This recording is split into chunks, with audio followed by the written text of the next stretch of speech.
और इस वक्त आप देख रहे हैं दिल्ली में बीजेपी नेता सुषमा स्वराज एक प्रेस कॉन्फ्रेंस कर रही है। जश्न का माहौल हर तरफ। जो अपनी बात को लोगों तक पहुंचा पाए, ये एक अभूतपूर्व जीत है बिहार के मित्रों। और मुझे लगता है अब देश बिहार का अनुसरण करेगा। कांग्रेस में जो एक जादू चलने की बात हो रही थी, वो जादू कहाँ गया, ये लोग आज पूछ रहे हैं। पहले से भी कम सीटें कांग्रेस ने पाई। भारतीय जनता पार्टी 55 से 85 हो गई।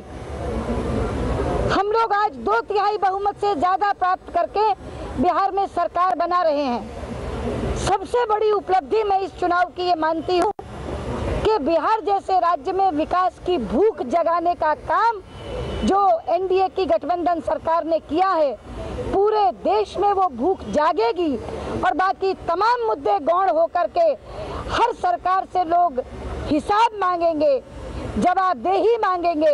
और जो सरकार अच्छा काम करेगी, गरीबों के कल्याण का काम करेगी, प्रदेश के विकास का काम करेगी, केवल वो सरकार टिकेगी, केवल वो सरकार बनेगी, केवल वो सरकार दोबारा जीतेगी।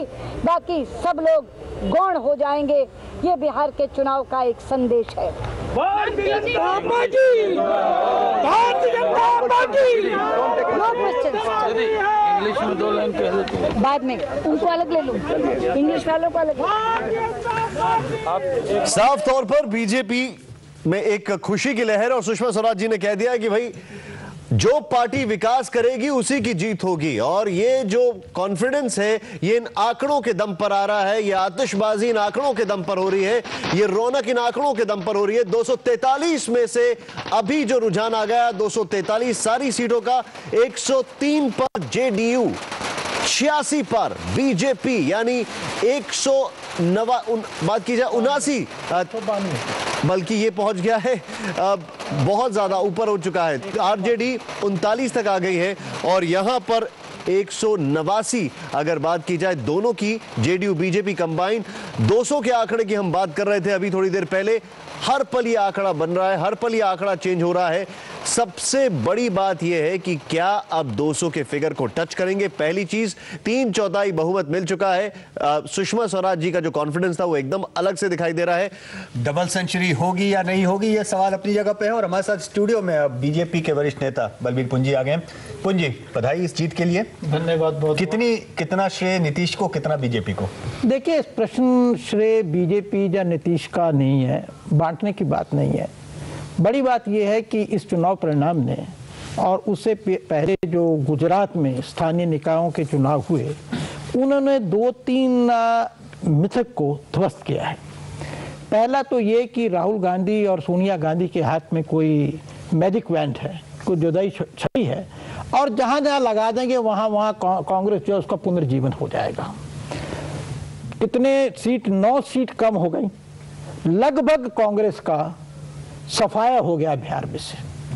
दूसरा, मुसलमान जो है वो भारतीय जनता पार्टी के नाम से दूर भागता है। भारतीय जनता पार्टी मुसलमानों की दुश्मन है और इसलिए मुसलमानों का अगर समर्थन लेना है तो भारतीय जनता पार्टी पे गलत सलत आरोप लगाइए, उसको गरियाइए, उसको लात मारिए, उसको दूर रखिए। अभी जो स्थानीय निकायों के चुनाव हुए थे गुजरात में, कुठलाल की एक सीट है, भारतीय जनता पार्टी ने पिछले 50 साल में कभी जीती नहीं थी, हमेशा कांग्रेस। विकास की राजनीति जो हमने गुजरात में की, गुजरात को आगे खड़ा किया, जो बिहार में पिछले 5 साल में हुआ, लोगों ने ये छद्म धर्मनिरपेक्षता, जो जिसे कहना चाहिए शैम सेकुलरिज्म, उसको देखा। और जिसके प्रतीक लालू प्रसाद यादव बिहार में है और राहुल गांधी और सोनिया गांधी भी हैं, लोगों ने उनको नकारा और विकास के ऊपर मोहर लगाई। तो 2 मिथक इस चुनाव परिणामों ने उनको ध्वस्त किया है। और मैं सोचता हूं कि पूरे देश के लिए ये एक बहुत स्वस्थ परंपरा है।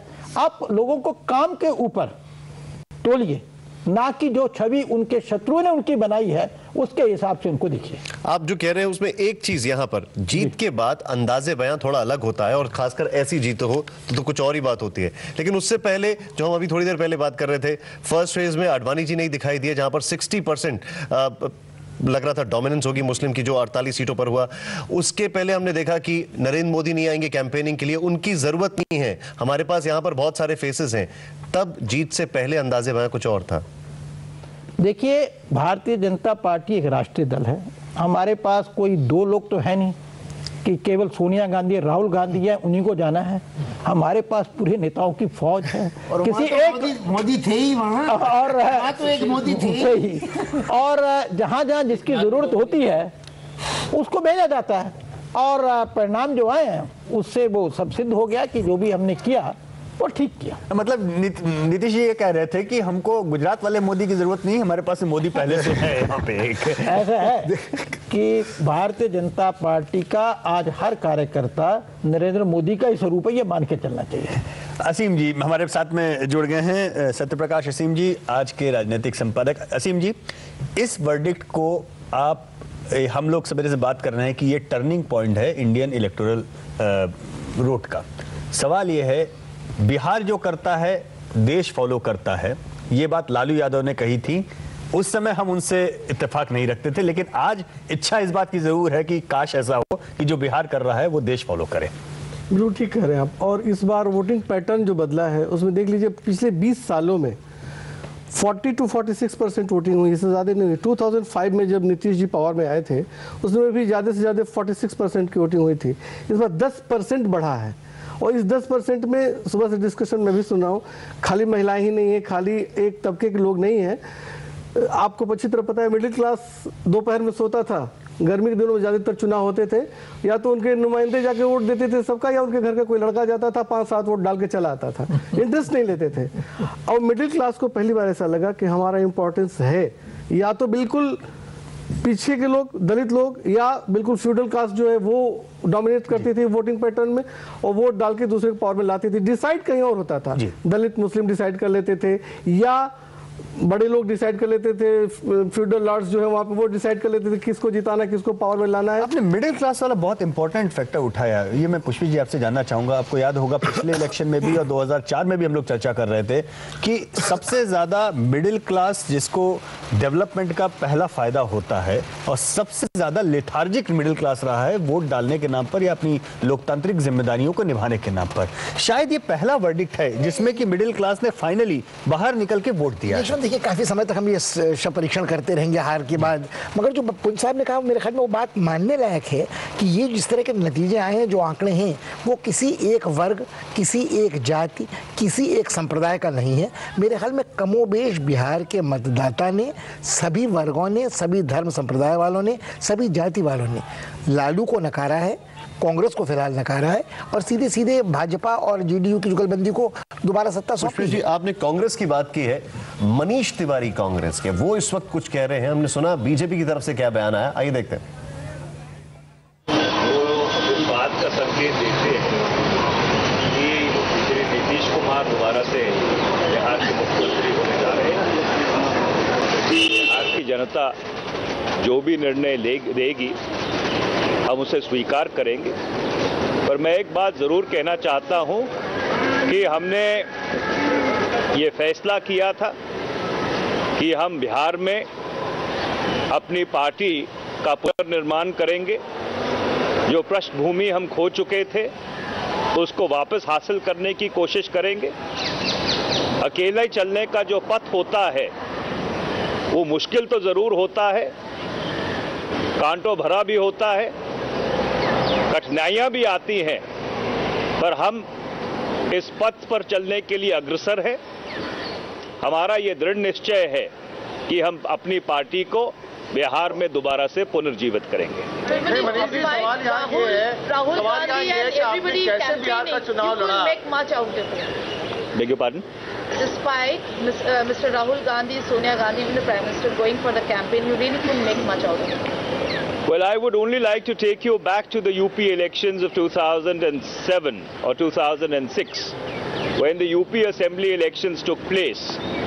The performance of the Congress, did leave. यहाँ पर मनीष तिवारी की प्रेस कॉन्फ्रेंस के बाद अब बयान आने शुरू हो गए। नितिन गडकरी वो भी कुछ कह रहे हैं, बीजेपी अध्यक्ष, आइए सुनते हैं। करके विकास के राजनीति को मजबूत करने का काम बिहार की जनता ने किया है।